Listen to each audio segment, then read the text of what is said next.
folks, hope you all are doing well. I am Karan Bandal from Econosite, your weekly wrap on economic news from India and around the world. So let's get started. Bank of America CEO says latest spending and savings data show that the US consumer is healthy. According to Bank of America CEO Brian Moynihan, despite high inflation and concerns about potential US recession, American consumer is financially resilient. The bank's customers continue to spend freely, using their credit cards and other payment methods for 10% more transaction volumes in September and the first half of October when compared with last year. While price inflation accounts for some of that, the number of transactions also rose 6%, Monahan said. You can see the total consumer spend by Bank of America customers increased by 12% year to date to $3.1 trillion. The growth has slowed from 21% seen last year, reflecting the dampening impact of inflation.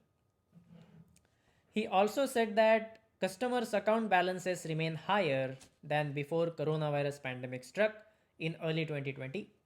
Those who carry less than $2,000 in average deposit have 5 times the balance they had before pandemic. Even the customers that carry higher balances, $10 to $20,000 in average, have twice the balance they had before pandemic. This indicates that Bank of America customers are in a good position to continue spending. By proxy, if same applies to the customers of other US banks, we can say that US consumer as a whole is still financially healthy and can continue to spend. This is important because consumer spending makes up about 70% of the US economy. And if US consumer keeps spending, it is unlikely that US will go into a recession, which bodes well for the global economy, especially right now when we have global headwinds like high energy prices, elevated inflation, and supply chain interruptions caused by sporadic lockdowns in China. To build on that, good news on supply side. US manufacturing output rises more than expected in September. According to the Federal Reserve, manufacturing output rose 0.4% in September. Now, this is a month over month growth. For the month of August, the growth was revised up to 0.4% also. Economists polled by Reuters had forecasted factory production growth of 0.2% for the last month. So manufacturing outperformed the expectation. Manufacturing output increased 4.7% if you compare it with year earlier. Capacity utilization, a measure of how fully producers are using their resources, rose to 80.3% last month, up from 80.1% in August. Factories are busy. Looks like the demand will hold up. With capacity utilization at or above 80%, companies will invest to add capacity.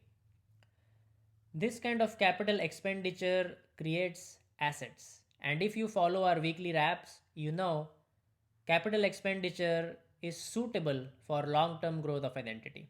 So this is good news. Let's come to India.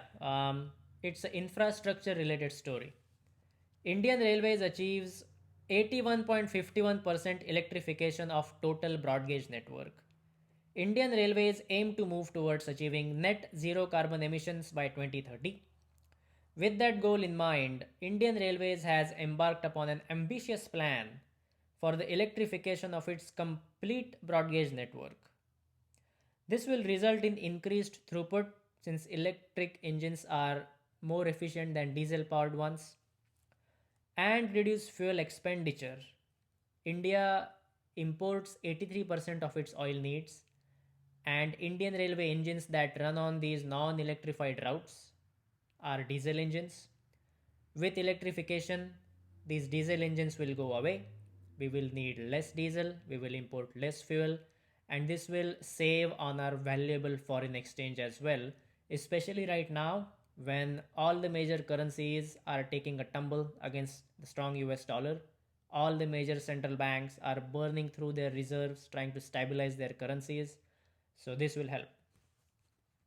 According to the Ministry of Railways, during financial year 2020-21, 6,015 kilometers worth of tracks were electrified.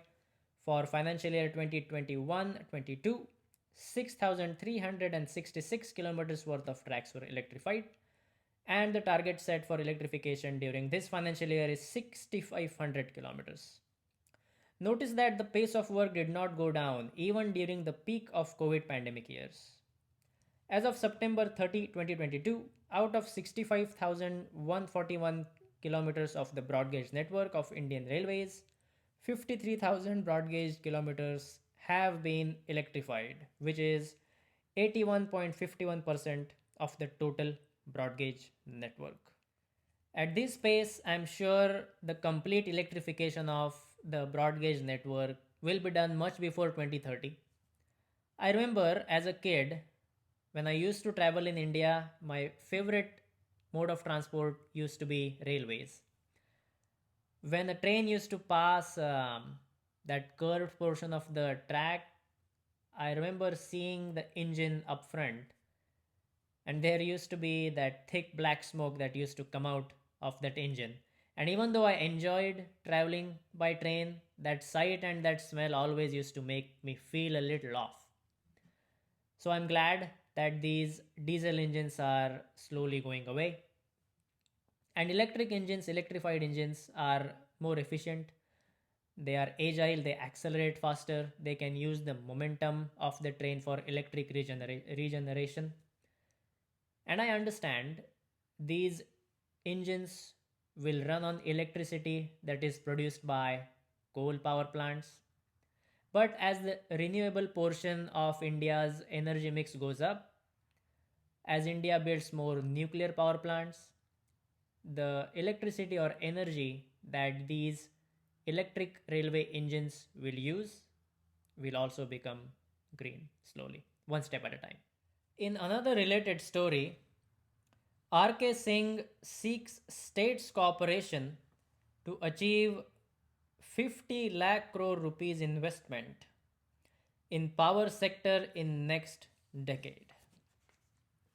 Union Power Minister RK Singh chaired the Conference of Power and Renewable Energy Ministers of state and union territories that was held on 14th and 15th of October 2022 in Udaipur, Rajasthan. According to an official statement, 24 by 7 reliable electricity supply is critical to ensure the socio-economic development of the country. The electricity demand in the country is set to double in the next decade. Necessary capital investment estimated at over 50 lakh crore rupees, that is $625 billion, is needed across power generation, transmission, and distribution. That is $60 billion plus every single year. Attracting large-scale investments require ensuring ease of doing business in the country. For effective private sector participation, the more states compete with each other to attract value-creating, job-creating businesses, the more ease of doing business ranking of the country as a whole improves, and more overseas business get attracted to invest in the country. The statement said to ensure future energy security, implementation of energy storage, including battery energy storage systems, BESS, and pumped hydro projects, should be taken up on priority. Future technologies, including green hydrogen, offshore wind, off grid, and decentralized renewable energy applications, need to be adapted as well. We know India needs a lot of capital investment, hundreds of billions of dollars, to fulfill its development ambition. So, next report offers some hope.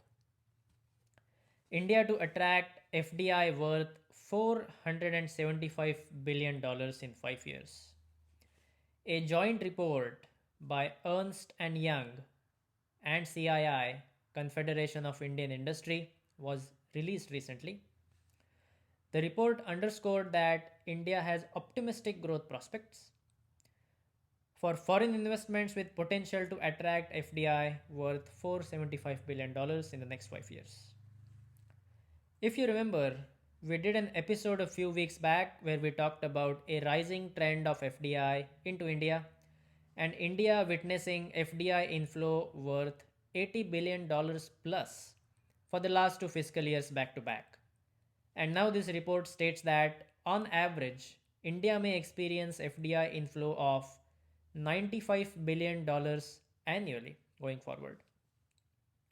The report highlights why is that the case and what the government must do to keep attracting FDI. Well, over 60% of large businesses feel that business environment has improved for them in the last 3 years. These large multinational corporations notice India's large and stable democracy and consistent reform measures like GST, digital push in various spheres, transparency in taxation, and so on, especially in a rapidly changing geopolitical environment. India's growth will be driven by strong momentum in domestic consumption, services, digital economy, and infrastructure. Fast expanding digital economy is expected to reach $1 trillion by 2025. Report indicates certain things that the government should focus on as well.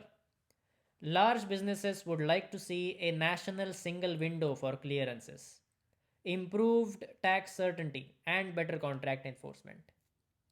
Government should ensure timely implementation of infrastructure projects, especially for the public private partnership ones.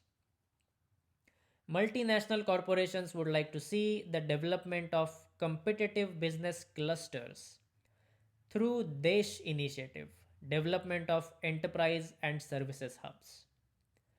Government should prioritize modern free trade agreements which will boost trade and create cross-border investment opportunities.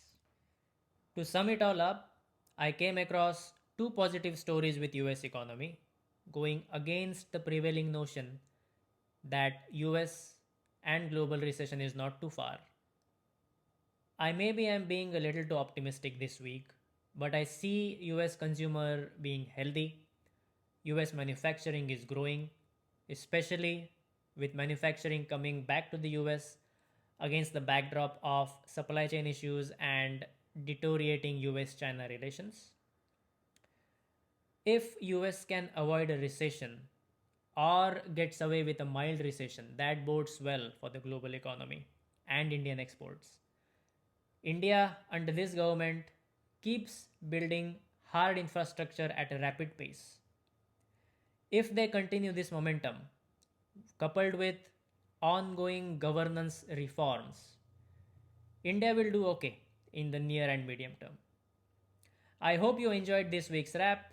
I'll speak with you again next week. Until then, take care.